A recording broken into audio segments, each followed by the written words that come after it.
Dear listeners, welcome back to Dr. APJ Nursing Academy, Trivandrum, Kerala. Doctor A P J nursing അക്കാഡമിയുടെ പുതിയൊരു YouTube വീഡിയോയിലേക്ക് സ്വാഗതം. അപ്പൊ എല്ലാവരും അറിഞ്ഞാണല്ലോ റെയിൽവേയുടെ റിക്രൂട്ട്മെന്റ് വിളിച്ചിട്ടുണ്ട്. കാറ്റഗറി നമ്പർ 4/2024 എന്നുള്ള നോട്ടിഫിക്കേഷൻസ് പ്രകാരമാണ് റെയിൽവേയിലേക്കുള്ള ഏകദേശം 700 something vacancy for nursing superintendent post. കേട്ടോ, നേഴ്സിംഗ് സൂപ്രണ്ട് പോസ്റ്റ് ആണ് എന്ന് പറഞ്ഞിട്ട് ആർക്കും എഴുതാൻ പറ്റത്തില്ല എന്നൊന്നും വിചാരിക്കരുത്. സ്റ്റാഫ് നേഴ്സുകാരുടെ ബേസിക് ക്വാളിഫിക്കേഷൻസ് മാത്രം വെച്ചുകൊണ്ടാണ് ഇത്തവണ നേഴ്സിംഗ് സൂപ്രണ്ട് പോസ്റ്റിലേക്ക് വന്നിരിക്കുന്നത് കേട്ടോ.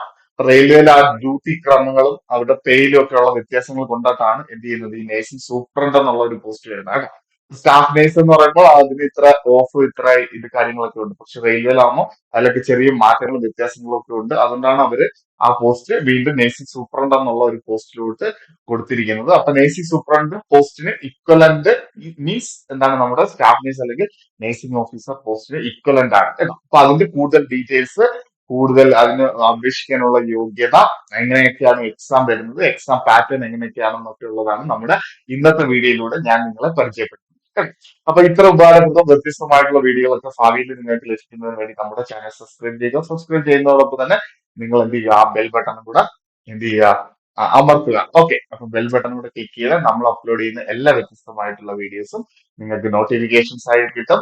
അപ്പൊ ഓരോ അതുപോലെ തന്നെ നിങ്ങളുടെ ഫ്രണ്ട്സോ നിങ്ങളുടെ റിലേറ്റീവ്സോ അല്ലെങ്കിൽ നിങ്ങളുടെ അറിയാവുന്നവർ ആരെങ്കിലും ഒക്കെ നിങ്ങളുടെ കൊളീഗ്സോ ആരെങ്കിലും ഒക്കെ ഇത്തരം പരീക്ഷകൾക്ക് തയ്യാറെടുക്കുന്നുണ്ടെങ്കിൽ ദയവ് ചെയ്ത് അവരിലും കൂടെ ഈ ന്യൂസ് എത്രയും വേഗം എത്തിക്കുക. ഇതുപോലെ റെയിൽവേ എക്സാം വിളിച്ചിട്ടുണ്ട്. അപ്പൊ അതിന്റെ കൂടുതൽ ഡീറ്റെയിൽസ് എങ്ങനെയാണ് അപേക്ഷിക്കുന്നതെന്നൊക്കെ പറഞ്ഞ് ചിലപ്പോൾ ഒരു പക്ഷേ അവർക്ക് അതൊരു പക്ഷേ ഒരു എന്തായിരിക്കും ഒരു ഹെൽപ്പിംഗ് ആയിരിക്കും കേട്ടോ. ഓക്കെ, അപ്പൊ നമുക്ക് ഇതിന്റെ ഡീറ്റെയിൽസിലോട്ട് പോവാം. Government of India ministry of railway കേട്ടോ. Government of India ministry of railway എന്ന് പറയുമ്പോൾ തന്നെ നമുക്കറിയാം സെൻട്രൽ ഗവൺമെന്റ് ആണ്. 100% സെൻട്രൽ ജോബാണ് കേട്ടോ. സെൻട്രൽ ഗവൺമെന്റിന്റെ ജോബാണ്. Centralised employment notification number 4/2024 4/2024 notifications പ്രകാരം റെയിൽവേ എന്ത് വിളിച്ചിട്ടുണ്ട്, സ്റ്റാഫ് നേഴ്സിന് വേണ്ടിയിട്ടുള്ള വേക്കൻസി വിളിച്ചിട്ടുണ്ട് കേട്ടോ. സ്റ്റാഫ് നേഴ്സ് മാത്രമല്ല മറ്റ് പാരാമെഡിക്കലും കൂടെ ഇതിനകത്ത് വിളിച്ചിട്ടുണ്ട്. ഇപ്പൊ പാരാമെഡിക്കൽ സ്റ്റാഫ് ഉള്ളവര് ആരെങ്കിലും ഈ വീഡിയോ കാണുന്നുണ്ടെങ്കിൽ ദയവായി നിങ്ങൾ ഇതിന്റെ ഒഫീഷ്യൽ നോട്ടിഫിക്കേഷൻസ് നോക്കി നിങ്ങൾ യോഗ്യതയാണെന്നുണ്ടെങ്കിൽ എന്ത് ചെയ്യുക, അപേക്ഷിക്കുക കേട്ടോ. ഓക്കെ, അപ്പൊ നല്ലൊരു നോട്ടിഫിക്കേഷൻ ഒക്കെയാണ് അവർ കൊടുത്തിരിക്കുന്നത്. സെൻട്രലൈസ്ഡ് എംപ്ലോയ്മെന്റ് നോട്ടിഫിക്കേഷൻസ് എന്നുള്ള രീതിയിൽ.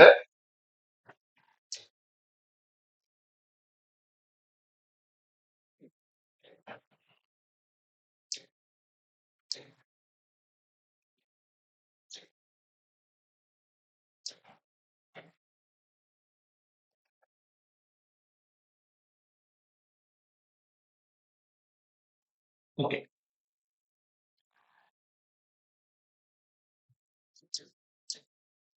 നമുക്ക് ഫസ്റ്റ് ഇതിന്റെ ഇമ്പോർട്ടൻസ് ആയിട്ടുള്ള കുറച്ച് ഡേറ്റുകളാണ് നമ്മൾ അറിഞ്ഞിരിക്കേണ്ടത്. ഈ മാസം 17-ാം തീയതി മുതൽ ഇതിന്റെ നോട്ടിഫിക്കേഷൻസ് വിളിച്ചു തുടങ്ങും.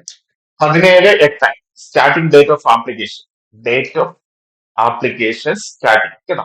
സ്റ്റാർട്ടിംഗ് ഡേറ്റ് ഓഫ് ആപ്ലിക്കേഷൻ എന്ന് പറയുന്നത് 17/8 കേട്ടോ. 17/8/2024. ഒന്നും കൂടെ ഓർമ്മിപ്പിക്കുന്നു, 17/8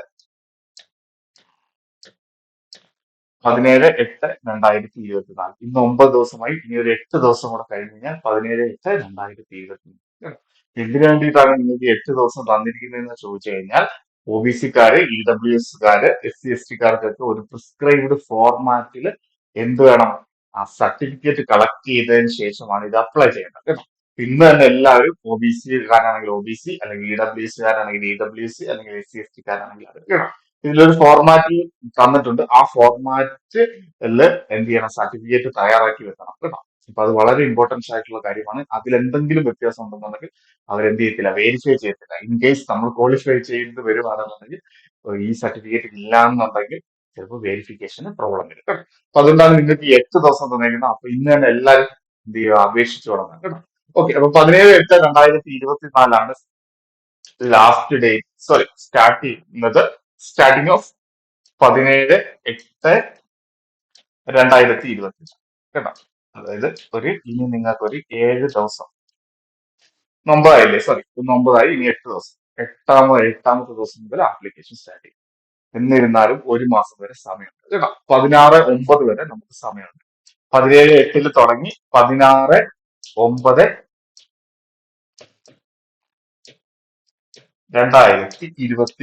കേട്ടോ.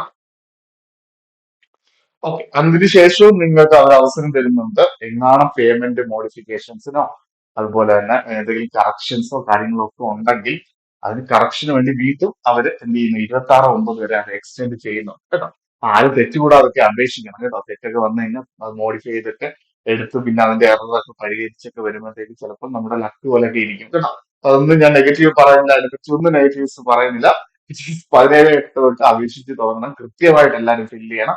ആരും തെറ്റ് വരുത്തരുത്. നല്ല സൂക്ഷ്മമായിട്ട് അറിയാവുന്ന കമ്പ്യൂട്ടർ സെന്ററുകളിൽ പോയി അപേക്ഷിക്കണം കേട്ടോ. പല കമ്പ്യൂട്ടർ സെന്ററുകാർക്കും അറിയത്തില്ല ഇതൊന്നും എങ്ങനെയാണ് അപേക്ഷിക്കുന്നത്, എങ്ങനെയാണ് ഇത് അപ്ലോഡ് ചെയ്യുന്നത് ഒന്നും അറിയത്തില്ല കേട്ടോ. ഇതെല്ലാം അറിയാവുന്നതും മറ്റുള്ളവരോടൊക്കെ ചോദിക്കുക, എവിടെ പോയിട്ടാണ് അപ്ലൈ ചെയ്തത്, എങ്ങനെയാണ് അപ്ലൈ ചെയ്തത് എന്നൊക്കെ ചോദിച്ചതിന് ശേഷം നല്ല കമ്പ്യൂട്ടർ സെന്ററുകളിൽ പോയിട്ട് എന്ത് ചെയ്യണം. ഈ അക്ഷയയിലൊന്നും ദയവ് ചെയ്ത് പോയി അപേക്ഷിക്കരുത്. അക്ഷയയിലൊക്കെ ഭയങ്കര തിരക്കാണ്. മറ്റു കാര്യങ്ങൾക്കൊക്കെ വേണ്ടിയിട്ട് അവർ തിരക്കുള്ള ആൾക്കാരാണ്. വെറുതെ അക്ഷയയിൽ പോയി അവർ ഫാസ്റ്റ് ആയിട്ട് എന്തെങ്കിലും കാണിച്ചു കൂട്ടി വെക്കും. അത് പിന്നീട് നമ്മൾ അതിന്റെ പുറകെയൊക്കെ പോകും കേട്ടോ. അപ്പൊ ഏതെങ്കിലുമൊക്കെ നല്ല ടൈപ്പിംഗ് സെന്റർ, ഓൺലൈൻ അപേക്ഷകളൊക്കെ ചെയ്യുന്ന ചില കമ്പ്യൂട്ടർ സെന്ററുകളൊക്കെ കാണും. വ്യക്തമായിട്ടൊക്കെ ക്വാളിഫൈഡ് ആയിട്ടുള്ളവരൊക്കെ ആയിരിക്കും അവിടെ ഇരിക്കുന്നത്. അവരെ കൊടുത്ത് വളരെ സാവധാനം എന്ത് ചെയ്യണം, വളരെ കെയർഫുൾ ആയിട്ട് വേണം അപേക്ഷിക്കണം കേട്ടോ. 16/9/2024 modification of window four correction in application കേട്ടോ.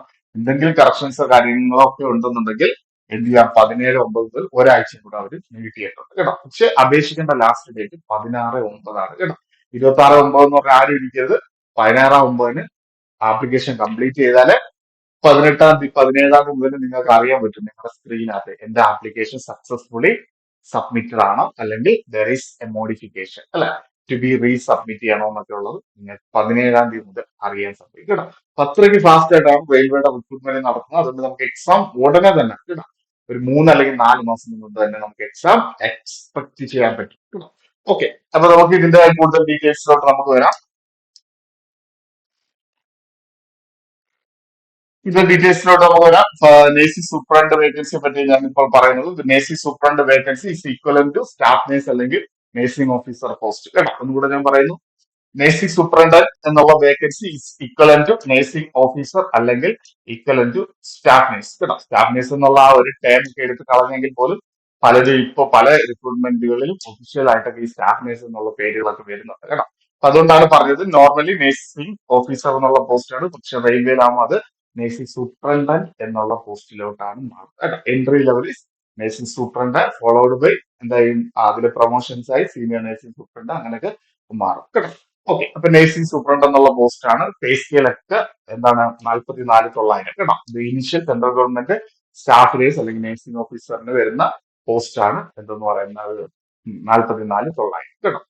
ശമ്പളവും നല്ല ശമ്പളമാണ്. C1 മെഡിക്കൽ സ്റ്റാൻഡേർഡ് നമുക്ക് വേണം. എന്താണ് C1 എന്നുള്ളത് പറഞ്ഞുതരാം. ഇതിൽ അപേക്ഷിക്കുന്നവർക്ക് C1 മെഡിക്കൽ സ്റ്റാൻഡേർഡ് കേട്ടോ. മെഡിക്കൽ സ്റ്റാൻഡേർഡ് ഓഫ് C1 കാറ്റഗറിയിലുള്ള മെഡിക്കൽ സ്റ്റാൻഡേർഡ് ക്വാളിഫിക്കേഷൻസ് ഉണ്ടായിരിക്കണം എന്നുള്ളതാണ് കേട്ടോ. മെയിൻലി വിഷൻ ആണ് അതിനകത്ത് വരുന്നത്. മെയിൻ ആയിട്ട് വിഷൻ ആണ് അതിനകത്ത് വരുന്നത് കേട്ടോ. ഓക്കെ, ഇനി 20:43 ഇതിന്റെ പ്രായപരിധി കേട്ടോ. അത് വലിയൊരു ആശ്വാസമാണ്, ഒരുപാട് പേർക്ക് വലിയൊരു ആശ്വാസമാണ്. കാരണം പലരും PSC ഒക്കെ ഏജ് ഓവർ ആയത് കൊണ്ട് എഴുതാതെ വിഷമിച്ചിരിക്കുന്ന ആൾക്കാരൊക്കെ ഉണ്ട്. അപ്പൊ അവർക്കൊക്കെ ഒരു ഗോൾഡൻ ചാൻസ് ആണ്. 20 to 43 years കേട്ടോ. ഓർത്തോണം, 20 to 43 years ആണ് എന്തെന്ന് പറയുന്ന പ്രായപരിധി കേട്ടോ. 20 വയസ്സായ ഒരു നേഴ്സിന് എഴുതാം, 43 വയസ്സായ ഒരു നേഴ്സിന് ഈ പരീക്ഷ എഴുതാം. ഇനി നിങ്ങൾ OBC ആണെങ്കിൽ 46 വയസ്സ് വരെ എഴുതാം. SC ST ആണെങ്കിൽ എത്രയാണ്, 48 വയസ്സ് വരെയൊക്കെ എന്ത് ചെയ്യാം, ഈ പോസ്റ്റ് എഴുതാം കേട്ടോ. പോസ്റ്റ് എഴുതാം. എനിവേ റിട്ടയർമെന്റ് ഏജ് എന്ന് പറയുന്നത് 60 വയസ്സാണ് കേട്ടോ. ഇപ്പൊ 20 to 43 വയസ്സ് ഇടയ്ക്കുള്ള ഏത് നേഴ്സിനും വേണ്ടി ആ റെയിൽവേയുടെ എക്സാം എഴുതാം. ഓൾ ഓവർ ഇന്ത്യ കേട്ടോ. ഓൾ ഓവർ ഇന്ത്യയിലേക്ക് 713 വേക്കൻസിയാണ് ടോട്ടൽ വിളിച്ചിരിക്കുന്നത്. ഓൾ ഓവർ ഇന്ത്യ 713 കേട്ടോ. 713 വേക്കൻസി, 713 വേക്കൻസിയാണ് വിളിച്ചിരിക്കുന്നത്. നമ്മൾ എക്സ്പെക്ട് ചെയ്ത ഒരു 1000 മേളിലെ വേക്കൻസിയാണ് നമ്മൾ എക്സ്പെക്ട് ചെയ്തത്. പക്ഷെ 713 വേക്കൻസിയാണ് വിളിച്ചിരിക്കുന്നത്. ഒരു പക്ഷേ വെയിറ്റിംഗ് ലിസ്റ്റ് വിടാം. കഴിഞ്ഞ പ്രാവശ്യം ചില RRBകളിലൊക്കെ വെയിറ്റിംഗ് ലിസ്റ്റുകൾ വന്നു കേട്ടോ. ഫോർ എക്സാമ്പിൾ മുംബൈയിൽ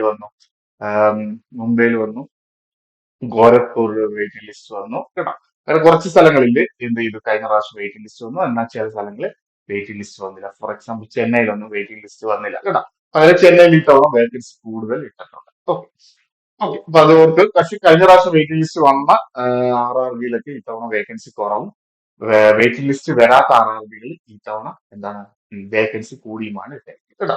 ഈ 713 വേക്കൻസി പല RRBയിലായിട്ട് ഡിബേറ്റ് ചെയ്തിരിക്കുകയാണ്. അതുകൊണ്ട് തന്ത്രപൂർവ്വം എന്ത് ചെയ്യണം, നമ്മൾ RRB സെലക്ട് ചെയ്ത് വേണം പരീക്ഷ എഴുതാൻ കേട്ടോ. നമുക്ക് ഏറ്റവും കൂടുതൽ കിട്ടാൻ സാധ്യതയുള്ള RRB അല്ലെങ്കിൽ വേക്കൻസി കൂടിയ RRB അവിടെ വേണം നമ്മൾ എപ്പോഴും എഴുതാൻ ട്രൈ ചെയ്യേണ്ടത് കേട്ടോ. 713 C1 കാറ്റഗറിയിലുള്ള മെഡിക്കൽ സ്റ്റാൻഡേർഡ് 20 വയസ്സ് മുതൽ 43 വയസ്സ് വരെയുള്ള അവർക്ക് എഴുതാം.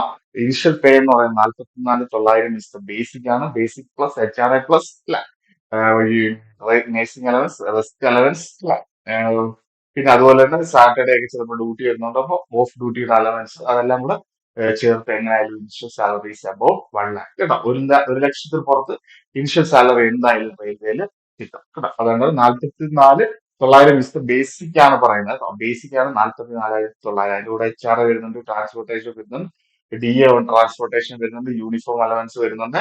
അങ്ങനെ മറ്റ് അലവൻസുകൾ ചേർത്ത് അഡീഷണൽ അല്ലെ എക്സ്ട്രാ ഡേയ്സ് ഓഫ് ഡ്യൂട്ടികൾ വരുന്നുണ്ട് അല്ലെ. സാറ്റർഡേ സൺഡേ എന്ന് പറയുന്നത് നോർമലി ഹോളിഡേ ആണ് അല്ലെ. ആ സാറ്റർഡേ സൺഡേ ഒക്കെ ഡ്യൂട്ടി വരുന്നത് കൊണ്ട് അതിന്റെ എക്സ്ട്രാ പേയ്മെന്റ് കൂടെ ഇതിനകത്ത് കയറി വരുന്നതുകൊണ്ട് 1 ലക്ഷത്തിൽ എബോവ് നമുക്ക് expected salaries more than 1 lakh per month നമുക്ക് എന്ത് ചെയ്യാൻ ഇതിനകത്ത് എക്സ്പെക്ട് ചെയ്യാം. ഓക്കെ, അപ്പൊ നല്ലൊരു ജോബാണ്, ആരും കിട്ടിയ ചാൻസ് ആണ്. അതുകൊണ്ടാണ് ഞാൻ വീണ്ടും വീണ്ടും പറയുന്നത് it's A golden chance, last chance, best chance. ഈ 3 രീതിയിൽ വേണമെങ്കിലും ഇതിനെ ഇന്റർപ്രറ്റ് ചെയ്യാം.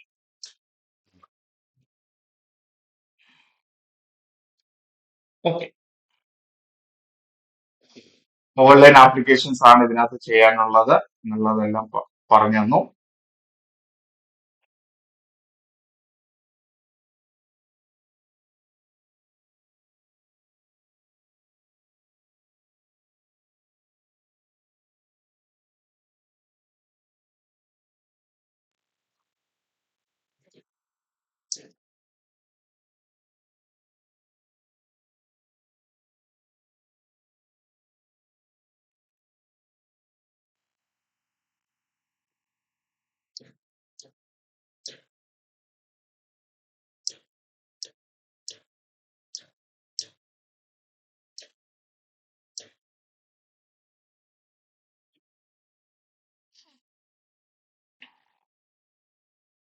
ഇത് നമ്മള് നേഴ്സിംഗ് ഓഫീസറിന്റെ മെഡിക്കൽ കേട്ടോ. മെഡിക്കൽ ഉണ്ട്, നല്ല സൂപ്പർ ആയിട്ടുള്ള മെഡിക്കൽ ഉണ്ട്. അപ്പം അത് ഓർത്തിരിക്കണം. Physical fit for all respect എന്ന് പറയുമ്പോൾ നമ്മൾ ജനറലി ഫിസിക്കലി ഫിറ്റ് ആയിരിക്കണം കേട്ടോ. അവിടുത്തെ റെയിൽവേയുടെ തന്നെ ഡോക്ടർ എന്തെയും ചെക്ക് ചെയ്യും കേട്ടോ.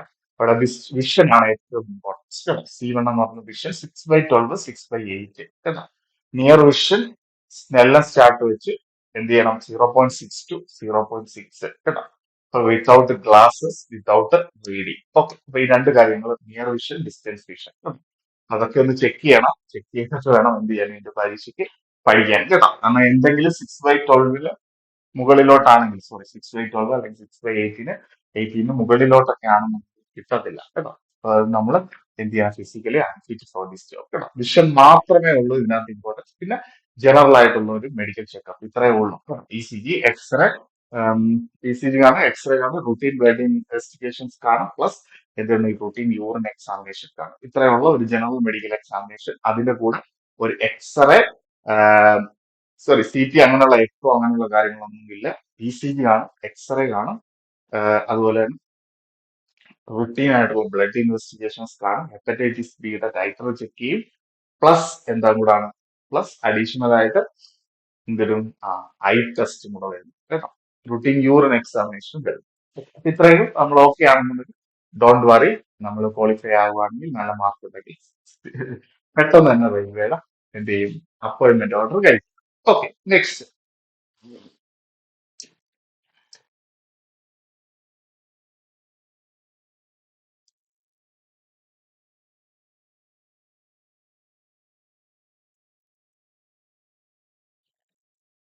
പ്രായപരിധി നമ്മൾ പറഞ്ഞു, നമ്മൾ ഓൾറെഡി പറഞ്ഞു വെച്ചിരിക്കുന്നതാണ് പ്രായപരിധിയെ പറ്റി കേട്ടോ.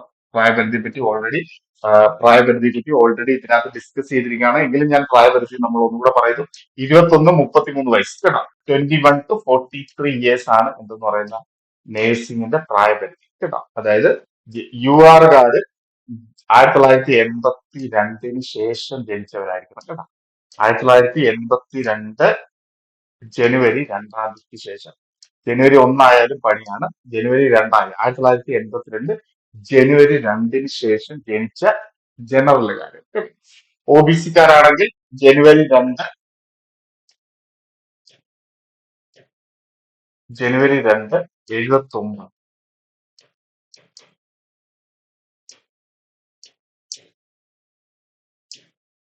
79. SC ST കാരാണെങ്കിൽ 77. കേട്ടോ. 77-ന് ശേഷം ജനിച്ചത് കേട്ടോ. ശേഷം ജനിച്ചവർക്കാണ് എന്ത് ചെയ്യുന്നത്? ഇത് ബാധകം കേട്ടോ. അതുപോലെ 2004-ന് മുന്നേ ജനിച്ചത് കേട്ടോ. 2004 അതെന്തായാലും ആരും വരുത്തില്ല കേട്ടോ. അപ്പൊ ഇത് മാത്രം നോക്കിയാൽ മതി. 82, 79, 77. ഈസി അല്ലേ? 82, 79, 77. ഓക്കെ, മനസ്സിലായെന്ന് വിചാരിക്കുന്നു. നെക്സ്റ്റ്.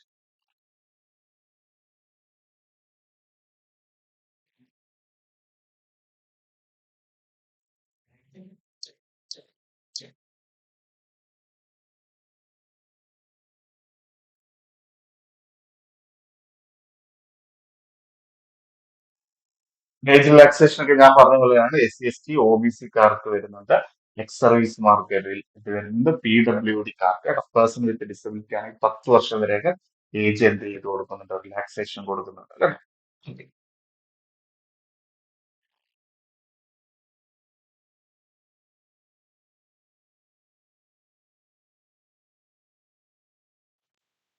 അതുപോലെ ഫീമെയിൽ കാൻഡിഡേറ്റ്സ് വിഡോ ആയിട്ടാണെങ്കിൽ 35 വയസ്സ്, 38 വയസ്സ്, 40 വയസ്സ് എന്നൊക്കെയുള്ള രീതിയിൽ എന്ത് വരുന്നുണ്ട്?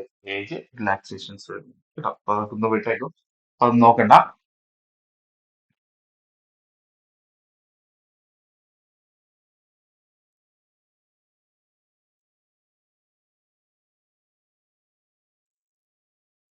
ഓക്കെ, ആപ്ലിക്കേഷൻ ഫീസ് 500 രൂപയാണ് കേട്ടോ. അതിൽ പരീക്ഷ എഴുതി കഴിഞ്ഞാൽ 400 രൂപ തിരിച്ചു വരും കേട്ടോ.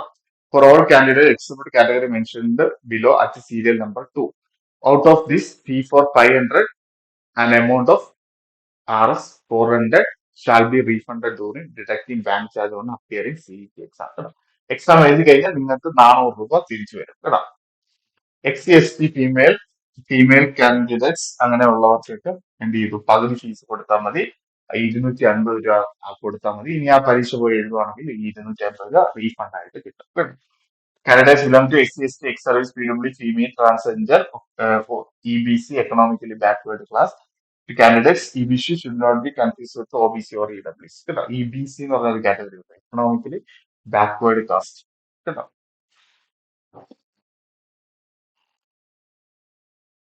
എക്സാം എഴുതി കഴിയുമ്പോൾ ആ പൈസ എന്ത് ചെയ്യും? തിരിച്ചു തരും കേട്ടോ. ഓക്കെ, ഓൺലൈനായിട്ട് ഫീസ് അടയ്ക്കേണ്ടത് കറക്റ്റ് ആയിട്ട് സക്സസ്ഫുൾ ആയി ട്രാൻസാക്ഷൻ ചെയ്യേണ്ടതാണ് കേട്ടോ. ഓക്കെ, പലർക്കും പ്രശ്നം വരുന്ന അപേക്ഷിച്ചിട്ട് പേയ്മെന്റ് ഒന്നും കൃത്യമായിട്ട് ചെയ്യത്തില്ല കേട്ടോ. അപ്പൊ അതൊക്കെയാണ് വരുന്നത് കേട്ടോ. ഇനി എക്കണോമിക്കൽ ബാക്ക്വേർഡ് ക്ലാസ് നിങ്ങൾ തെളിയിക്കണമെങ്കിൽ നിങ്ങളുടെ ആനുവൽ ഇൻകം കേട്ടോ 50,000 താഴെയുള്ള ഫാമിലി ഇൻകം ആയിരിക്കണം ഒരു വർഷത്തേക്ക് വേണ്ടത്. ഓക്കെ, അങ്ങനെയാണെന്നുണ്ടെങ്കിൽ നിങ്ങൾക്ക് ഫീസ് അളവ് 250 റുപ്പീസ് കൊടുത്താൽ മതി കേട്ടോ. വരുമാന സർട്ടിഫിക്കറ്റ് ഈ 50,000 താഴെയുള്ള വരുമാന സർട്ടിഫിക്കറ്റ് ഉള്ളവർക്ക് എന്ത് ചെയ്യും? 250 ഫീസ് അടച്ചാൽ മതി കേട്ടോ. ഓക്കെ,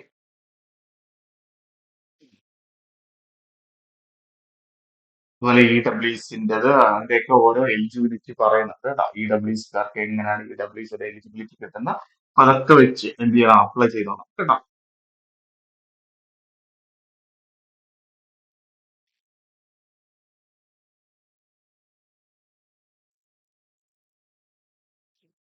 ഡിപ്പാർട്ട്മെന്റൽ കാൻഡിഡേറ്റ്സ് ഒക്കെ ആരെങ്കിലും അപേക്ഷിക്കുന്നുണ്ടെങ്കിൽ ത്രൂ ഡിപ്പാർട്ട്മെന്റ് വഴിയൊക്കെ അപേക്ഷിക്കുന്നുണ്ടെങ്കിൽ ഡിപ്പാർട്ട്മെന്റിന്റെ NOC വേണം കേട്ടോ. NOC മേടിച്ചു വെക്കണം. ഫോർ എക്സാമ്പിൾ ഇപ്പൊ നാട്ടിൽ PSC-ലോ DHS-ലോ ഒക്കെ വർക്ക് ചെയ്യുന്നവർ DME-ക്കുള്ളവർക്കൊക്കെ എഴുതണമെന്നുണ്ടെങ്കിൽ ഒരു NOC എന്ത് ചെയ്യണം? ഈ അപേക്ഷിക്കുന്ന കാലയളവിൽ NOC അപ്ലൈ ചെയ്തിട്ടുണ്ട് കേട്ടോ. സർട്ടിഫിക്കറ്റ് വേണമെന്ന് നിർബന്ധമില്ല. NOC അപ്ലൈ ചെയ്യണം. അതിന്റെ ഒരു കോപ്പി വെച്ച് വേണം അപ്ലൈ ചെയ്യാൻ കേട്ടോ. ഒരു കാർബൺ കോപ്പി കൂടെ വെച്ച് വേണം അപേക്ഷ. എന്നിട്ട് അപേക്ഷ ഫോർവേഡ് ചെയ്തു എന്നുള്ള രീതിയിൽ അപേക്ഷ സബ്മിറ്റ് ചെയ്തു എന്നുള്ള രീതിയിൽ എന്ത് ചെയ്യണം? അത് സൈൻ ഇട്ട് മേടിക്കണം കേട്ടോ. ആ സൈൻ ഇട്ട് മേടിച്ച് അതൊരു പ്രൂഫ് ആക്കി വെക്കണം കേട്ടോ. അപ്പൊ എന്നിട്ട് നമുക്ക് ഇൻ കേസ് നമ്മൾ സെലക്ട് ആവുന്ന ടൈമിൽ ഈ ആപ്ലിക്കേഷൻ പ്രകാരം നമുക്ക് കിട്ടിയ NOC എന്ത് ചെയ്യണം? സബ്മിറ്റ് ചെയ്യണം കേട്ടോ. കാരണം ഇപ്പൊ പെട്ടെന്നൊക്കെ ചെന്ന് നേരത്തെ ചില സ്ഥാപനങ്ങളിലൊന്നും പെട്ടെന്നൊന്നും NOC ഒന്നും തരത്തില്ല കേട്ടോ. അറ്റ്ലീസ്റ്റ് നമ്മൾ എന്ത് ചെയ്യുക, പ്രോപ്പർ ചാനലിൽ NOCക്ക് വേണ്ടിയിട്ടുള്ള ആപ്ലിക്കേഷൻ അയച്ചിട്ടിട്ട് വേണം എന്ത് ചെയ്യാൻ, ഇത് അപേക്ഷിക്കാൻ കേട്ടോ. ഇപ്പൊ നമ്മൾ എടുത്ത് അപേക്ഷിക്കുന്നു, ഇന്ന പോലെ എനിക്ക് ഇന്ന പരീക്ഷ എഴുതുന്നതിന് വേണ്ടി ഒരു നോ ഒബ്ജക്ഷൻ സർട്ടിഫിക്കറ്റ് ഡിപ്പാർട്ട്മെന്റിൽ നിന്ന് തരണമെന്ന് പറഞ്ഞ് നമ്മൾ ഒരു അപേക്ഷ കൊടുക്കുന്നു. ആ അപേക്ഷയുടെ കോപ്പി നമ്മളെ കയ്യിലുണ്ടായിരുന്നു കേട്ടോ. അപേക്ഷ അങ്ങ് ഫോർവേഡ് ചെയ്യും, അതിന്റെ കോപ്പി കാരണം അവരത് റിസീവ് ചെയ്യും. ഒന്നുകിൽ തപാലിലായിരിക്കും റിസീവ് ചെയ്യുന്നത്, അല്ലെങ്കിൽ അതിന്റെ കൺസേൺ ആയിട്ടുള്ള ആൾക്കാർ. അപ്പൊ അവരിൽ നിന്ന് അത് സൈൻ ഇടിച്ച് മേടിക്കും കേട്ടോ. അപ്പൊ ആ ഒരു കാര്യം പ്രത്യേകം ശ്രദ്ധിക്കണം. ഡിപ്പാർട്ട്മെന്റ് NOC അപേക്ഷിക്കുന്നവർ അങ്ങനെ വേണം അപേക്ഷിക്കാൻ കേട്ടോ. ഓക്കെ, ഇനി ഇതിന്റെ മാർക്കിലോട്ടാണ് നമ്മൾ കടക്കുന്നത്. ഞാൻ വീണ്ടും വീണ്ടും പറയുന്നു, ഇവിടെ നേഴ്സിംഗ് ക്വസ്റ്റ്യൻ എന്ന് പറയുന്നത് 70 നേഴ്സിംഗ് ക്വസ്റ്റ്യൻ ആണ് വരുന്നത് കേട്ടോ. ടോട്ടൽ 100 മാർക്കിനാണ്, നിങ്ങൾ ഓർക്കണം, വളരെ ഇമ്പോർട്ടൻസ് ആയിട്ടുള്ള കാര്യമാണ്. 70 മാർക്ക് നേഴ്സിംഗ് ക്വസ്റ്റ്യൻ ആണ് കേട്ടോ. ഈ 70 മാർക്ക് എന്ന് പറയുന്നത് വളരെ സിമ്പിൾ ക്വസ്റ്റ്യൻസ് ആയിരിക്കും വരുന്നത് കേട്ടോ. വളരെ സിമ്പിൾ ആയിട്ടുള്ള നേഴ്സിംഗിന്റെ ക്വസ്റ്റ്യൻസ് ആയിരിക്കും വരുന്നത് 70 മാർക്കിന് കേട്ടോ. 70 മാർക്കിന് വളരെ സിമ്പിൾ ആയിട്ടുള്ള നേഴ്സിംഗ് ഏത് സബ്ജക്റ്റിൽ നിന്നും വരാം. അനാട്ടമി ചോദിക്കാം, ഫിസിയോളജി ചോദിക്കാം, മൈക്രോളജി ചോദിക്കാം, ഫൗണ്ടേഷൻസ്, മെഡ് സർജറി, സൈക്യാട്രി എല്ലാം കൂടെ മിക്സ് ചെയ്ത് 70 മാർക്കിന്റെ സിമ്പിൾ ക്വസ്റ്റ്യൻസ് ആയിരിക്കും ചോദിക്കുന്നത് കേട്ടോ. അപ്പൊ അതുകൊണ്ട് നേഴ്സിംഗ് എന്നുള്ളത് ഒരു ബേസ് ലൈൻ പോലെ നമുക്ക് അറിഞ്ഞിരിക്കണം. നേഴ്സിംഗ് പാർട്ട് ബേസ് ലൈൻ പോലെ പഠിച്ചിരിക്കണം കേട്ടോ. പക്ഷേ നിങ്ങളുടെ റാങ്ക് നിർണ്ണയിക്കുന്ന 3 ഘടകങ്ങൾ ഇവിടെ ഉണ്ട്. ദാറ്റ് ഈസ് 30 മാർക്ക് കേട്ടോ. ഈ 30 മാർക്കിലാണ് നിങ്ങൾ ഏറ്റവും കൂടുതൽ ഫോക്കസ് ചെയ്യേണ്ടത്. കാരണം ഈ 70 മാർക്ക് എന്ന് പറയുന്ന മെജോറിറ്റി ആൾക്കാർക്കും എഴുതാൻ പറ്റുന്ന രീതിയിലുള്ള സിമ്പിൾ ക്വസ്റ്റ്യൻസ് ആണ് റെയിൽവേ പരീക്ഷകളിൽ നേഴ്സിംഗ് പാർട്ടുകൾ ഇതുവരെ ചോദിച്ചിരിക്കുന്നത് കേട്ടോ. എത്ര പരീക്ഷ നടന്നിട്ടുണ്ടോ എല്ലായിടത്തും നേഴ്സിംഗ് പാർട്ട് എന്ന് പറയുന്നത് വളരെ സിമ്പിൾ ആണ് ഫോർ ദ റെയിൽവേ എക്സാം. ഇനി നമ്മൾ അറിഞ്ഞിരിക്കുന്ന ജനറൽ അവയർനെസ്. ജനറൽ അവയർനെസ് എന്ന് പറഞ്ഞാൽ കറണ്ട് അഫയേഴ്സും GK രണ്ടും കൂടെ മിക്സ് ചെയ്താണ് വരുന്ന ജനറൽ അവയർനെസ് കേട്ടോ. അപ്പൊ 5 കറണ്ട് അഫയേഴ്സും കാണും, 5 GK ക്വസ്റ്റ്യനും കാണും. 5 കറണ്ട് അഫയേഴ്സ്, 5 GK കേട്ടോ. കറണ്ട് അഫയേഴ്സ് എന്ന് പറഞ്ഞാൽ ആനുകാലികമായിട്ട് വരുന്ന GK ആണ് നമ്മൾ കറണ്ട് അഫയേഴ്സ് എന്ന് പറയുന്നത് അല്ലെ. ഈ മാസം നടന്നിട്ടുള്ള ഇമ്പോർട്ടൻസ് കഴിഞ്ഞ ഒരു വർഷം വരെ ഉള്ള, നമുക്ക് ലാസ്റ്റ് 1 ഇയർ എടുത്താൽ മതി. കറണ്ട് അഫയേഴ്സിന് എപ്പോഴും ലാസ്റ്റ് 1 ഇയർ, ലാസ്റ്റ് 6 മന്ത് എടുത്ത് പഠിച്ചാൽ മാത്രം മതി. ഇന്ന് നോട്ടിഫിക്കേഷൻ വരുന്നു, ഇതിന് ബാക്കിലോട്ടുള്ള 6 മന്തിലേക്കുള്ള കറണ്ട് അഫയേഴ്സ് എന്ന് പറഞ്ഞ് കട്ടിയുള്ള കറണ്ട് അഫയേഴ്സ് ഒന്നും അല്ല ചോദിക്കുന്ന. വേൾഡ് കപ്പ് നേടിയത് ആരാണ്, വുമൻസ് വേൾഡ് കപ്പ് നേടിയത് ആരാണ്, മാൻ ഓഫ് ദി മാച്ച് ആരാണ് എന്നൊക്കെ പറഞ്ഞുള്ള രീതിയിൽ എന്ത് ചെയ്യും, കറണ്ട് അഫയേഴ്സ്. കറണ്ട് അഫയേഴ്സിൽ എപ്പോഴും നമുക്ക് ചോദിക്കുന്നത് സാധാരണ റെയിൽവേ പരീക്ഷകളിൽ ജനറൽ അവയർനെസ് എന്ന് പറയുമ്പോൾ ഞാൻ വീണ്ടും പറയുന്നു GK plus current affairs. GK plus current affairs. Current affairs ആനുകാലികമായിട്ട് നടന്നിട്ടുള്ള സ്പോർട്സ് വിന്നേഴ്സ്, ആനുകാലികമായിട്ട് അല്ല ഓരോ പദ്ധതികൾ, പ്രോഗ്രാംസ് അല്ല, ആനുകാലികമായിട്ട് വന്നിരിക്കുന്ന പബ്ലിക്കേഷൻസ് അല്ല, അല്ലെങ്കിൽ ഓതേഴ്സ് ഓഫ് ബുക്സ് അല്ല, അല്ലെങ്കിൽ ആനുകാലികമായിട്ട് നടന്നിട്ടുള്ള ചില നിയമങ്ങൾ കേട്ടോ. നിയമങ്ങൾ, നിയമവർഷങ്ങൾ കേട്ടോ. അപ്പൊ അതൊക്കെയാണ് നമുക്ക് എന്ത് ചെയ്യുന്നത്, കറണ്ട് അഫയേഴ്സിൽ നമുക്ക് ചോദിക്കുന്ന ക്വസ്റ്റ്യൻസ് കേട്ടോ. പിന്നെ GK ഉണ്ട്, കോമൺ ആയിട്ട് വരുന്ന ഡാൻസ് ഫോമുകൾ, അതുപോലെ നമ്മുടെ റിവർ സിസ്റ്റം കേട്ടോ. റിവർ സിസ്റ്റം നമ്മുടെ ക്വസ്റ്റ്യൻ ആണ് കേട്ടോ. അതുപോലെ നമ്മുടെ സോഴ്സ് കേട്ടോ. അതുപോലെ കമ്പ്യൂട്ടർ കേട്ടോ. അങ്ങനെയൊക്കെയുള്ള ഒരു 5 questions, 5 question from GK and 5 question from current affairs. അങ്ങനെ നമുക്ക് 10 മാർക്കാണ് ഇവിടെ എന്ത് ചെയ്യേണ്ടത്, സ്കോർ ചെയ്ത് എടുക്കാം കേട്ടോ. രണ്ടാമത് വരുന്ന general arithmetic, general intelligence and general reasoning question കേട്ടോ. 10 വ്യത്യസ്തങ്ങളായിട്ടുള്ള അരിത്തമെറ്റിക് ക്വസ്റ്റ്യൻസ് കേട്ടോ, അല്ലെങ്കിൽ ജനറൽ ഇന്റലിജൻസ് ക്വസ്റ്റ്യൻ, അല്ലെങ്കിൽ റീസണിങ് ക്വസ്റ്റ്യൻസ് കേട്ടോ. കോഡിംഗ് ഡീകോഡിംഗ് മസ്റ്റ് ആയിട്ട് കാണുന്ന ഒരു ക്വസ്റ്റ്യൻ ആണ്. നിങ്ങൾക്ക് എല്ലാവർക്കും അറിയാവുന്നതാണ്. കോഡിംഗ് ഡീകോഡിംഗിന്റെ ഒരു ക്വസ്റ്റ്യൻ കാണും കേട്ടോ. അതുപോലെ തന്നെ വർഷം കേട്ടോ, ഒരു കലണ്ടർ തന്നിട്ട് അതിന്റെ ഡേയ്സ് കേട്ടോ, അങ്ങനെയുള്ള ക്വസ്റ്റ്യൻ കാണും. ഡയറക്ഷൻ സെൻസ് ക്വസ്റ്റ്യൻസ് അല്ലെ, രാമ വാക്ക് ചെയ്തു, ലെഫ്റ്റിലോട്ട് തിരിഞ്ഞു, റൈറ്റിലോട്ട് തിരിഞ്ഞു, ടോട്ടൽ സഞ്ചരിച്ച ദൂരം അല്ലെങ്കിൽ ആ ടോട്ടൽ സഞ്ചരിച്ച ആംഗിൾ, അങ്ങനെയുള്ള ഒരു ക്വസ്റ്റ്യൻസ് കേട്ടോ. പിന്നെ സിമ്പിൾ അരിത്തമാറ്റിക് ഓപ്പറേഷൻ എന്നുള്ള രീതിയിൽ LCM അല്ലെ, RCM കാണാൻ, അല്ലെങ്കിൽ അതിന്റെ എന്ത് ചെയ്യുന്നു, സ്ക്വയർ റൂട്ട് കാണാൻ, അങ്ങനെ അങ്ങനെ വാല്യൂസ് കാണാനുള്ള സിമ്പിൾ അരിത്തമെറ്റിക് ഓപ്പറേഷൻസിന്റെ ക്വസ്റ്റ്യൻസ് കാണും. അതുപോലെ തന്നെ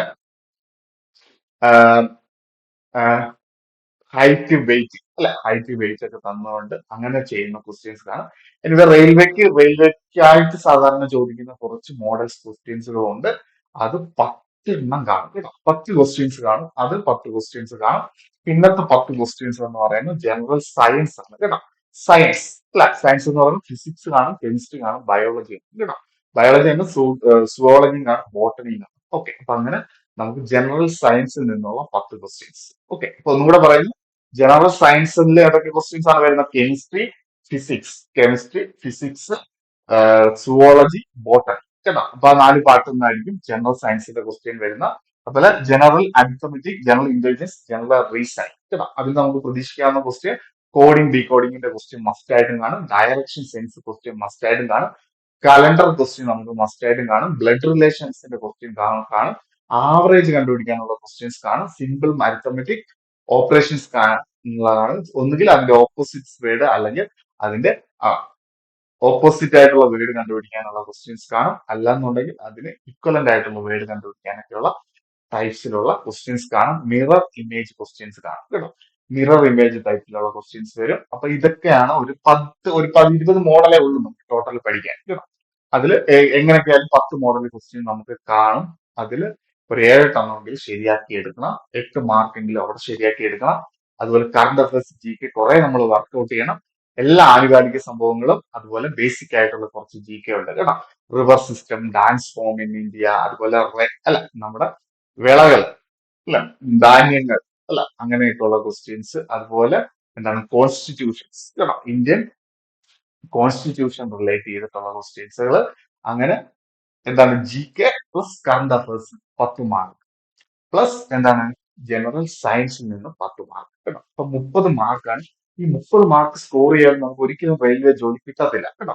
ഞാൻ വീണ്ടും പറയുന്നു, ഈ 30 മാർക്കില് നിങ്ങൾ ഈ നേഴ്സിംഗ് പാർട്ട് വിട്ടേക്കും. Nursing part there is no much important. ഞാൻ ഇപ്പോഴേ പറയുന്നു, ഒരു ആവറേജ് നോളജ് ഉള്ള എല്ലാവർക്കും നേഴ്സിംഗിൽ 70 നമുക്ക് എത്ര മാർക്ക് സ്കോർ ചെയ്യാൻ പറ്റും?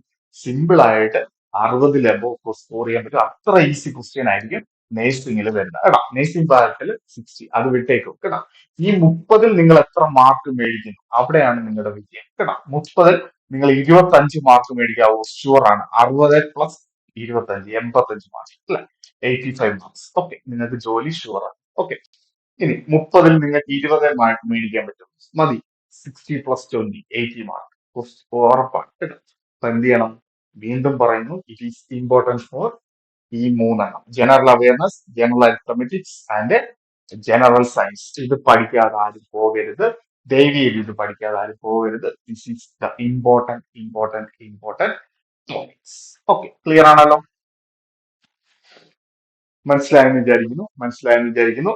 അതുകൊണ്ട് നമ്മുടെ ക്ലാസ്സുകൾ, ഞങ്ങൾ പ്ലാൻ ചെയ്യുന്ന ക്ലാസ്സുകൾ, ഇറ്റ് ഈസ് ഇമ്പോർട്ടൻറ്റ് ഫോർ ഈ 3 സബ്ജക്റ്റുകൾക്കായിരിക്കും. General awareness, general arithmetic and general science കേട്ടോ. ഈ 3 നമ്മൾ ബേസ് ചെയ്ത് പഠിപ്പിക്കുന്നത്. പ്രൊഫഷണൽ അബിലിറ്റിയുടെ നമ്മൾ തിയറി ഇനി പഠിപ്പിക്കത്തില്ല. 25 ക്വസ്റ്റ്യൻ വീതം ഡിസ്കഷൻ ചെയ്യും കേട്ടോ. 25 ക്വസ്റ്റ്യൻ വീതം ഓരോ ക്ലാസ്സിനും ഡിസ്കസ് ചെയ്യും. പ്ലസ് റെക്കോർഡിംഗ് കേട്ട് പഠിക്കും കേട്ടോ. ഫ്രഷ് ആയിട്ട് നമ്മൾ പഠിപ്പിക്കുന്നത് general arithmetic, general science, general awareness. ഈ 3 ഞാൻ സ്ട്രെസ് ചെയ്ത് നിങ്ങളെ പഠിപ്പിക്കാനാണ് ഉദ്ദേശിക്കുന്നത്. അത്രയ്ക്ക് സ്ട്രെസ് എടുത്ത് പഠിപ്പിക്കുന്നു. ഈ 3 മാത്രം ഫോക്കസ് ചെയ്ത് അതിൽ എന്തുകൊണ്ടുവരിക, അതിൽ റെക്കോർഡിങ് ചെയ്യുക കേട്ടോ. ഓക്കെ, അപ്പൊ വീണ്ടും പറയുന്നു, there is no theory class for nursing subject. Nursing സബ്ജക്റ്റിന് തിയറി ക്ലാസ് ഇല്ല, റെക്കോർഡിംഗ് ആയിട്ട് തരും. പ്ലസ് എന്തും കൂടെ തരും, 25 ക്വസ്റ്റ്യൻ ഡിസ്കഷൻ കേട്ടോ. നേഴ്സിംഗിന്റെ സിമ്പിൾ ആയിട്ടുള്ള 25 ക്വസ്റ്റ്യൻസ് പ്രീവിയസ് റെയിൽവേയിലൊക്കെ ചോദിച്ചിരിക്കുന്ന 25 ക്വസ്റ്റ്യൻ വീതം ഓരോ ലൈവ് ക്ലാസ്സിലൂടെ നമ്മൾ ഡിസ്കസ് ചെയ്യും. പ്ലസ് അഡീഷണൽ ആയിട്ട് നമ്മൾ എന്താണ് ഡീറ്റെയിൽ ആയിട്ട് പഠിപ്പിക്കാൻ പോകുന്നത്? GK, current affairs, general intelligence, arithmetic, general arithmetic and general reasoning അല്ലെ, സിംപ്ലി പറഞ്ഞ ആപ്റ്റിറ്റ്യൂഡ് ആൻഡ് റീസണിങ്. അതായിരിക്കും നമ്മൾ സെക്കൻഡ് പാർട്ടിൽ പഠിപ്പിക്കുന്നത്. തേർഡ് പാർട്ടിൽ ഫിസിക്സ്, കെമിസ്ട്രി, ബയോളജി, ഈ 3 കാര്യങ്ങൾ എടുത്തുകൊണ്ട് എന്ത് ചെയ്യും, പഠിപ്പിക്കും. അപ്പൊ ഇതിനാണ് നമ്മൾ ഫോക്കസ് ചെയ്യുന്നത് നമ്മുടെ റെയിൽവേ ബാച്ച് 35. ബാച്ച് 35-ൽ നമ്മൾ മെയിൻലി ഫോക്കസ് ചെയ്യുന്ന റെയിൽവേ എന്നുള്ള പാർട്ട് ഇതായിരിക്കും. ഇനി അങ്ങോട്ടുള്ള ക്ലാസ്സുകളിൽ നിങ്ങൾ എന്ത് ചെയ്യാൻ പോകുന്നത്, അറ്റൻഡ് ചെയ്യാൻ പോകും കേട്ടോ. ഒരു 3-4 മാസം കട്ടക്ക് ഇരുന്ന് റെയിൽവേക്ക് വേണ്ടി മാത്രമായിട്ട് ഒരു നോട്ട് ബുക്ക് ഉണ്ടാക്കി ഇരുന്നാണ് പഠിക്കുക കേട്ടോ. ഓക്കെ, അപ്പൊ മനസ്സിലായല്ലോ എല്ലാവർക്കും? എന്താണ് ഇത് വളരെ ഇമ്പോർട്ടൻസ് ആയിട്ടുള്ള ടോപ്പിക്.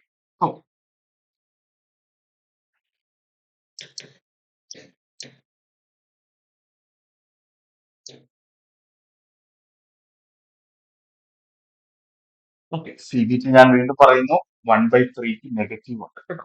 1/3 നെഗറ്റീവ്സ് ഉണ്ട്. അതും ഒരു വില്ലനാണ്. അതുകൊണ്ട് നല്ല എക്സ്പേർട്ട് ആയതിൽ പറ്റത്തുള്ളൂ. ഈ 3 സബ്ജക്റ്റിന് നല്ല എക്സ്പേർട്ട് ആയെങ്കിൽ മാർക്ക് സ്കോർ ചെയ്ത് എടുക്കാൻ പറ്റൂ. ഒരു കാരണവശാലും നമ്മുടെ കയ്യിൽ തെറ്റരുത്. മാത്സ് ഒക്കെ നല്ലതുപോലെ അറിയെങ്കിൽ മാത്രമേ നമുക്ക് അതിൽ മാർക്ക് എടുക്കാൻ പറ്റൂ. സയൻസ്, ഫിസിക്സ്, ജി കെ ഒക്കെ നല്ലത് അറിയാമെങ്കിൽ നമ്മൾ എന്ത് ചെയ്യുക, ആൻസർ ചെയ്ത് എടുക്കുക കേട്ടോ. ഓക്കെ. എനിവേ നമുക്കറിയാം ലാർജ് നമ്പർ ഓഫ് കാൻഡിഡേറ്റ്സ് എന്തായാലും എന്തിനു കാണും, ESIC എക്സാം കാണും കേട്ടോ. അപ്പൊ മാർക്ക് നോർമലൈസ് ചെയ്യുകയാണ് ചെയ്യുന്നത് കേട്ടോ. ഹയസ്റ്റ് മാർക്ക് മേടിച്ച ആളുടെ മാർക്കും ഏറ്റവും ലോവസ്റ്റ് മാർക്ക് ആളുടെ മാർക്കും മേടിച്ച് അതിനെ ഒരു ഇക്വേഷൻ ആക്കിയിട്ട് എന്ത് ചെയ്യുകയാണ് ചെയ്യുന്നത്, നോർമലൈസേഷൻ ചെയ്യുകയാണ് ചെയ്യുന്നത് കേട്ടോ. ഓരോ ഷിഫ്റ്റ് എടുക്കും അല്ലെ. ചിലപ്പോൾ റെയിൽവേക്ക് 3 ദിവസം 6 ഷിഫ്റ്റ് ഒക്കെ ആയിട്ടായിരിക്കും എക്സാം നടക്കുന്നത് കേട്ടോ. ഓൾ ഓവർ ഇന്ത്യയിൽ 43 വയസ്സൊക്കെ പ്രായപരിധി ആയതുകൊണ്ട് എല്ലാവരും എന്ത് ചെയ്യും, അപ്ലൈ ചെയ്യും കേട്ടോ. എല്ലാവരും അപ്ലൈ ചെയ്യും. അതുകൊണ്ട് നോർമലൈസേഷൻ ഒക്കെ വരുത്താൻ വേണ്ടിയിട്ട് എന്ത് ചെയ്യും, നോർമലൈസേഷൻ ഒക്കെ കൊണ്ടുവരാൻ വേണ്ടിയിട്ട് എന്ത് ചെയ്യും, ഇതിനെ അഡ്ജസ്റ്റ് ചെയ്യും കേട്ടോ. അങ്ങോട്ടും ഇങ്ങോട്ടും ഒക്കെ വെച്ച് അഡ്ജസ്റ്റ് ചെയ്യും കേട്ടോ. ഓക്കെ.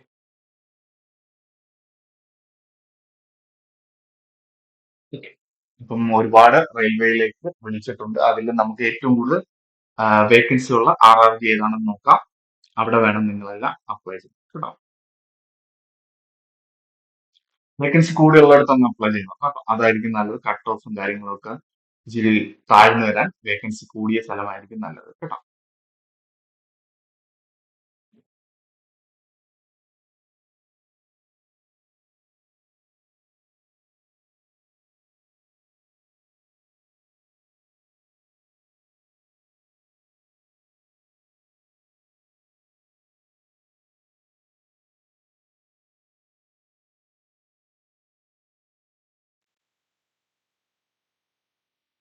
ഇതൊക്കെ നമ്മളെ ഒരു ക്വാളിഫിക്കേഷൻ പറഞ്ഞില്ല കേട്ടോ. നേഴ്സിംഗ് സൂപ്രണ്ട് പരീക്ഷയ്ക്ക് ക്വാളിഫിക്കേഷൻസ് വേറെ ഒന്നുമില്ല. ഇപ്പൊ GNM കേട്ടോ. 3 ഇയർ ഉള്ള GNM ആണെങ്കിൽ, 3.5 ഇയർ ഉള്ള GNM ആണെങ്കിൽ ഒക്കെ അപേക്ഷിക്കാം. അതുപോലെ BSc കേട്ടോ.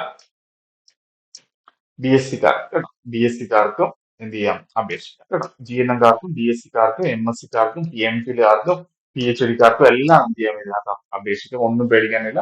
ആർക്കും പ്രത്യേക വെയിറ്റേജോ കാര്യങ്ങളോ ഒന്നുമില്ല. GNM പാസ്സാവുന്നവർക്ക് GNM അപേക്ഷിക്കാം. BSc പാസ്സാവുന്നവർക്ക് BSc പാസ്സാകാം കേട്ടോ. അപ്പൊ അതിൽ എക്സ്ട്രാ മാർക്ക് BSc-കാർക്കോ അല്ലെങ്കിൽ MSc-കാർക്കോ കിട്ടുമോ അങ്ങനെയുള്ളതൊന്നുമില്ല. എല്ലാവരും ഈക്വൽ ആണ് ഇവിടെ. GNM, BSc, MSc, MPhil എല്ലാവർക്കും അപേക്ഷിക്കാം കേട്ടോ. പ്രത്യേകിച്ച് എക്സ്പീരിയൻസ് പോലും ഇതിനകത്ത് ആവശ്യമില്ല. There is no qualifying post experience also mention കേട്ടോ. പോസ്റ്റ് ക്വാളിഫയിങ് ഇത് മെൻഷൻ ചെയ്തിട്ടില്ല. ഓക്കെ.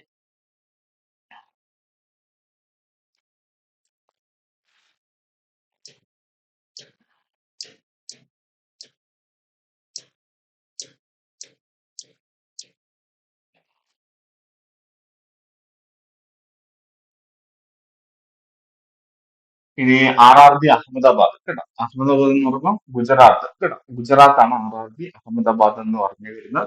അവിടെ 20 വേക്കൻസിയാണ് വരുന്നത് കേട്ടോ. 20 വേക്കൻസിയാണ്. കോമ്പറ്റീഷൻ വലിയ കുഴപ്പമില്ല കേട്ടോ. കോമ്പറ്റീഷൻസ് ഒരുവിധം കുറവാണ്.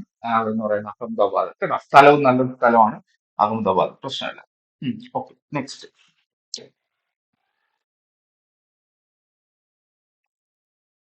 നെക്സ്റ്റ് വരുന്ന പ്രയാഗ്രാജ് കേട്ടോ. പ്രയാഗ്രാജ് എന്ന് പറയുമ്പോൾ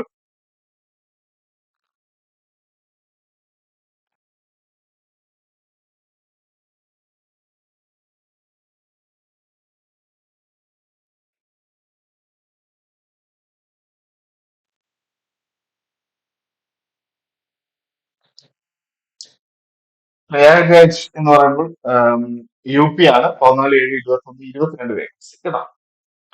UP എന്ന് പറയുമ്പോൾ 3 റെയിൽവേ സോണുകളായിട്ട് 22 വേക്കൻസിയാണ് വരുന്നത് കേട്ടോ. 3 റെയിൽവേ സോണുകളായിട്ട് 22. പ്രയാഗ്രാജും പ്രശ്നമില്ല. UP ആണ്. കോമ്പറ്റീഷൻ വലിയ കോമ്പറ്റീഷൻസ് കുറവായിരിക്കും കേട്ടോ. കോമ്പറ്റീഷൻസ് വലിയ പ്രശ്നം കാണത്തില്ല.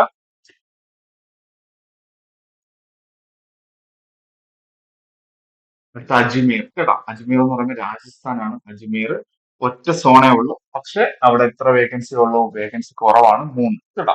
3 വേക്കൻസിയാണ് അവിടെ വരുന്നത് കേട്ടോ. അജ്മീർ രാജസ്ഥാൻ 3 വേക്കൻസിയാണ് വരുന്നത്. ഓക്കെ. നെക്സ്റ്റ്.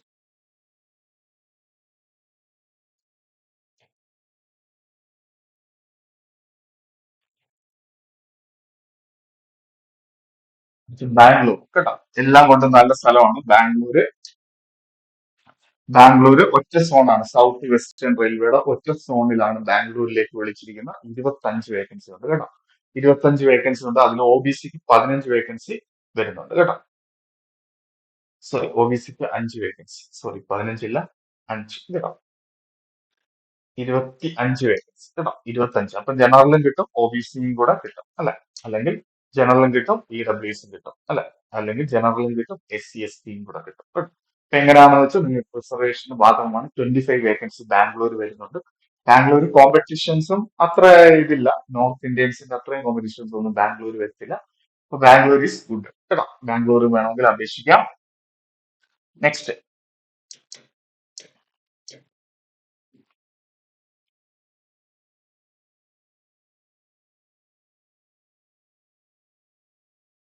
ഭോപ്പാൽ, മധ്യപ്രദേശ് കേട്ടോ.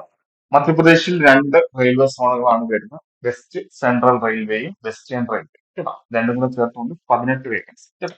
രണ്ടും കൂടെ ചേർത്തുകൊണ്ട് 18 വേക്കൻസിയാണ് മധ്യപ്രദേശ് വരുന്നത്. മധ്യപ്രദേശ് എന്താണ്, കോമ്പറ്റീഷൻ കുറവാണ് കേട്ടോ, കോമ്പറ്റീഷൻസ് കുറവാണ്, മധ്യപ്രദേശ് കോമ്പറ്റീഷൻ കുറവാണ്. നെക്സ്റ്റ്,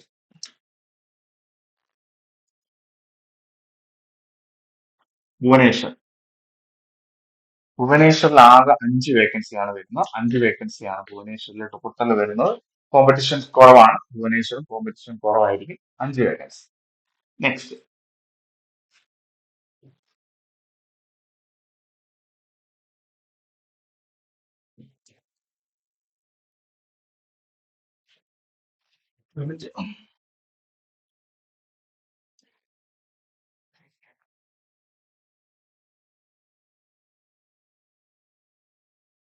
അടുത്ത ബിലാസ്പൂർ, കൊൽക്കത്ത റീജിയൻ കേട്ടോ. കൊൽക്കത്ത റീജിയൻ ബിലാസ്പൂർ 13 26 വേക്കൻസി കേട്ടോ. 26 വേക്കൻസിയാണ് ബിലാസ്പൂരിൽ വരുന്നത് കേട്ടോ. ബിലാസ്പൂരിൽ വരുന്ന 26 vacancy for the Bilaspur.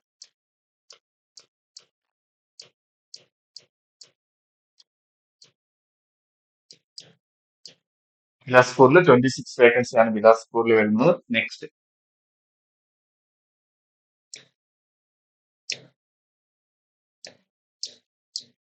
Chandigarh. Chandigarh നല്ല സ്ഥലമാണ്, പക്ഷെ ചണ്ഡീഗഡിൽ there is no nursing superintendent vacancy. Next, RRB Chennai കേട്ടോ. RRB ചെന്നൈയിൽ വേക്കൻസി ഒരുപാടുണ്ട്, 58 വേക്കൻസി കേട്ടോ. 58 വേക്കൻസി RRB ചെന്നൈ കേട്ടോ. അപ്പൊ മെജോറിറ്റി ആൾക്കാർ RRB ചെന്നൈ വെച്ചോളൂ, നല്ലതാണ്. 58 വേക്കൻസി കേട്ടോ. ഇപ്പം ബെസ്റ്റ് ഓപ്ഷൻ എന്ന് പറയുന്നത് RRB ചെന്നൈ ബെസ്റ്റ് ഓപ്ഷൻ ആണ്. RRB ബാംഗ്ലൂർ കേട്ടോ. ബാംഗ്ലൂർ ചെന്നൈ നല്ല ഇതാണ്. സൗത്ത് ഇന്ത്യൻ മാത്രമുള്ള കോമ്പറ്റീഷൻ ആയിരിക്കും അവിടെ കേട്ടോ. സൗത്ത് ഇന്ത്യക്കാരായിരിക്കും എന്ത് ചെയ്യുന്നത്, മെയിൻ ആയിട്ടും വരുന്നത് കേട്ടോ. അപ്പൊ സൗത്ത് ഇന്ത്യയിൽ ഉള്ള കോമ്പറ്റീഷനേ ഉള്ളൂ, നോർത്ത് ഇന്ത്യൻ കോമ്പറ്റീഷനാണ് ഇപ്പൊ നമ്മൾ പേടിക്കേണ്ടത് അല്ലെ.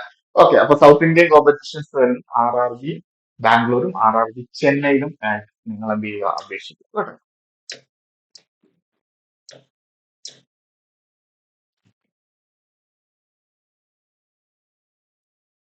ഗോരഖ്പൂർ, UP തന്നെ, അടുത്തൊരു ഡിവിഷൻ ഗോരഖ്പൂർ കേട്ടോ. ഗോരഖ്പൂരിൽ വേക്കൻസി ഒരുപാടുണ്ട്, 73 വേക്കൻസി പറയുന്നുണ്ട് കേട്ടോ. ഗോരഖ്പൂർ 73ആണ്. നല്ലതാണ്, സ്ഥലമാണ്, സ്ഥലം വെക്കാൻ പറ്റിയതാണ് ഗോരഖ്പൂർ UP. 73 വേക്കൻസി വരും കേട്ടോ. ഓക്കെ,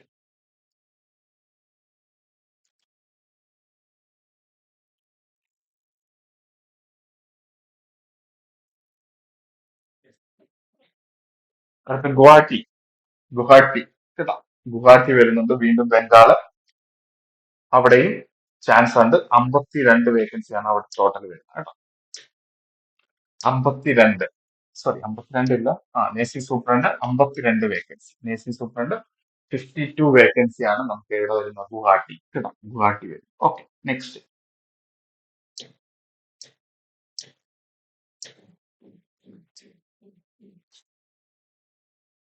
ജമ്മു ശ്രീനഗർ കേട്ടോ. ജമ്മു ശ്രീനഗറില് ഒരേ ഒരു വേക്കൻസി ഉള്ളൂ, വെറുതെ അപ്ലൈ ചെയ്യേണ്ട. നേഴ്സിംഗ് സൂപ്രണ്ട് അല്ലെ, nursing superintendent, sorry nursing superintendent 4 vacancy.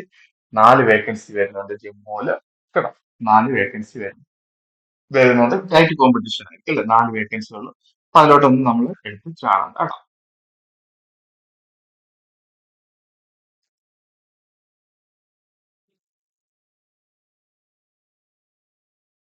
Kolkata, next കൊൽക്കട്ടയിലോട്ട് വരുന്നു. കൊൽക്കത്ത നല്ലതാണ്. 72 53 അല്ലെ, 107 5 12 125 127 വേക്കൻസി കേട്ടോ. 127 vacancy. Kolkata 127 vacancy.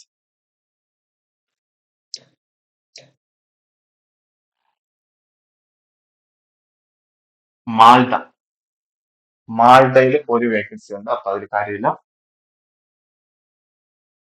Mumbai,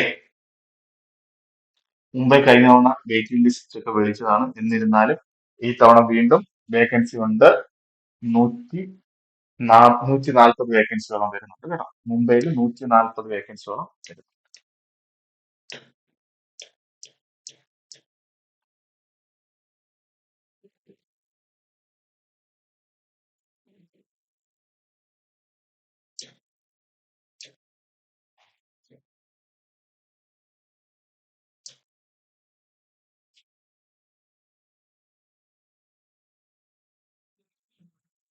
okay. Muzaffar 10 vacancy വരുന്നുണ്ട്. മുസാഫറിൽ ഏകദേശം 10 വേക്കൻസി മുസാഫറിൽ വരുന്നുണ്ട്. അതുപോലെ ബീഹാർ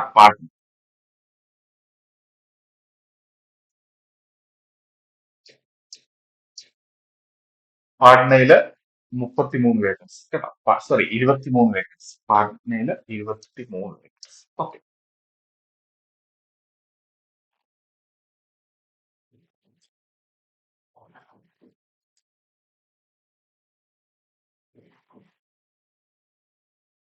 അതുപോലെ റാഞ്ചി ജാർഖണ്ഡ് വേക്കൻസി ഉണ്ട്. 23 വേക്കൻസി ജാർഖണ്ഡ് പറയുന്നുണ്ട് കേട്ടോ. ജാർഖണ്ഡ് പറയുന്നുണ്ട് 23 വേക്കൻസി.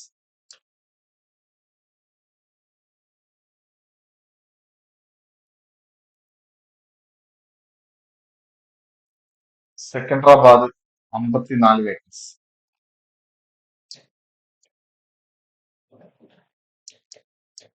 സെക്കൻഡറാബാദ് 54 വേക്കൻസി.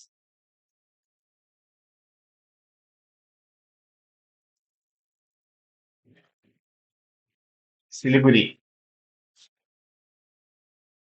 സിലിഗുരിയിലും വേക്കൻസി ഉണ്ട്. 15 വേക്കൻസി സിലിഗുരിയിൽ വരുന്നുണ്ട് കേട്ടോ. സിലിഗുരിയിൽ 15 വേക്കൻസി ഉണ്ട് കേട്ടോ. അപ്പൊ ഞാൻ വീണ്ടും ഒരു ടെക്നിക്ക് എന്നുള്ള രീതിയിൽ പറയുന്നുണ്ട്. ഇതുവരെ ഒരു ലിസ്റ്റിലും പെടാത്തവർ കേട്ടോ.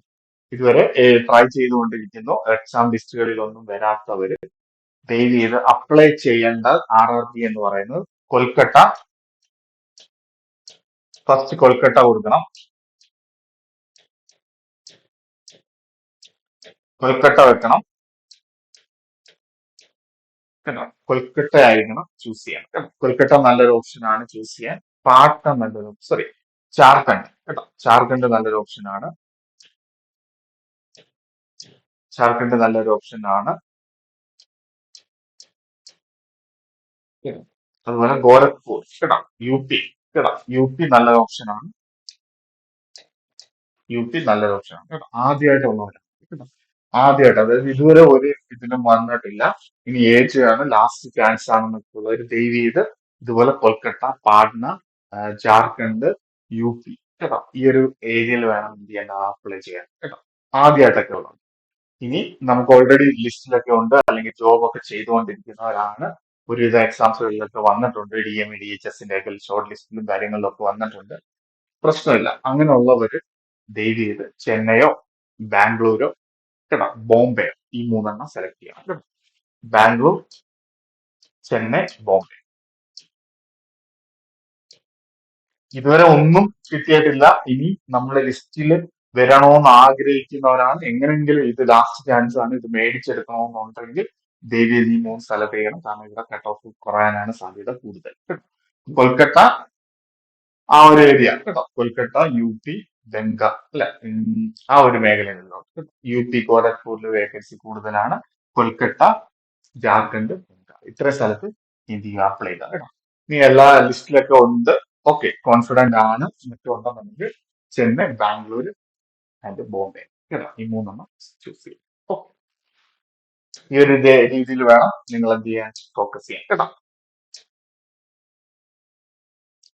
ഇനി ഓരോരുത്തരുടെയും ഓരോ ഇതിന്റെയും ടോപ്പിക്സുകൾ കേട്ടോ. ടോപ്പിക്സുകൾ എന്തൊക്കെയാണ് പഠിക്കേണ്ടതെന്നുള്ളത് കേട്ടോ.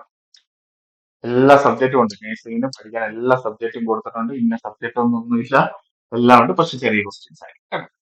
Anatomy, physiology, nutrition, biochemistry, medical surgery, community health, child health, mental health, midwifery, nursing, statistics, management, service, education, research, എല്ലാ സബ്ജക്റ്റും ഉണ്ട്. 70 മാർക്കിന് കേട്ടോ. 30 മാർക്ക് അല്ലാതെ മേടിച്ചോളൂ. ചില അരിത്തമെറ്റിക്സിന്റെ ഇത് പഠിപ്പിക്കുന്നുണ്ട്. നമ്പർ സിസ്റ്റം അല്ല, നമ്പർ സിസ്റ്റം പഠിക്കണം. ബോർഡ് മാസ് അറിയാലോ, ഒരു ക്വസ്റ്റ്യൻ ഉറപ്പാണ്. ഡെസിമൽസ്, ജനറൽ അരിത്തമെറ്റിക്സ് വരുന്ന കാര്യങ്ങളാണ് കേട്ടോ. നമ്പർ സിസ്റ്റം വരുന്ന നമ്പർ സിസ്റ്റത്തിലെ ക്വസ്റ്റ്യൻസ് ഉണ്ട്. ബോർഡ് മാസിന്റെ ക്വസ്റ്റ്യൻസ് ഉണ്ട്. ഡെസിമൽസ് ക്വസ്റ്റ്യൻസ് ഉണ്ട്. ഫ്രാക്ഷൻ ക്വസ്റ്റ്യൻസ് ഉണ്ട്. എൽസിഎം, എച്ച് ഉണ്ട്. Ratio, proportion, percentage, mensurations, time and work, time and distance, simple and compound interest, profit and loss, algebra, geometry, trigonometry, elementary statics, square root, age calculation, calendar, clock, type, system. General ഇന്റലിജൻസിൽ analogue, alphabetic numbers, decoding, mathematical operation, relationship, Venn diagram, data interpretation, sufficiency, conclusion, decision making, similarity, difference, analytical reasoning, direction sense, statement, argument, assumptions കേട്ടോ. General awareness, knowledge of current affairs ഞാൻ പറഞ്ഞു. Indian geography, culture, history, India, including freedom struggle, Indian politics, constitution, Indian economy, എൻവയോൺമെന്റൽ issues concerning India and the world, sports journal, scientific technology and development. Physics, chemistry, biology, up to 10th syllabus. Okay. ഇനി ഓരോന്നിന്റെ certificate format ഒക്കെയാണ് last കൊടുത്തിരിക്കുന്നത്. അത് അവർ download ചെയ്ത് village office through taluk ഓഫീസിൽ നിന്ന് സർട്ടിഫിക്കറ്റ് മേടിച്ച് അപേക്ഷിക്കുക കേട്ടോ. ഓക്കെ, അപ്പൊ ഇത്രയൊക്കെയാണ് ഇതിനെ പറ്റി പറയാനുള്ളത്. അപ്പൊ നിങ്ങൾക്ക് വീഡിയോ ഇഷ്ടമായെന്ന് വിചാരിക്കുന്നു. അപ്പൊ കൂടുതൽ എന്തെങ്കിലും ഡൗട്ട്സും കാര്യങ്ങളൊക്കെ ഉണ്ടെന്നുണ്ടെങ്കിൽ ദയവ് ചെയ്ത് ഇതിന്റെ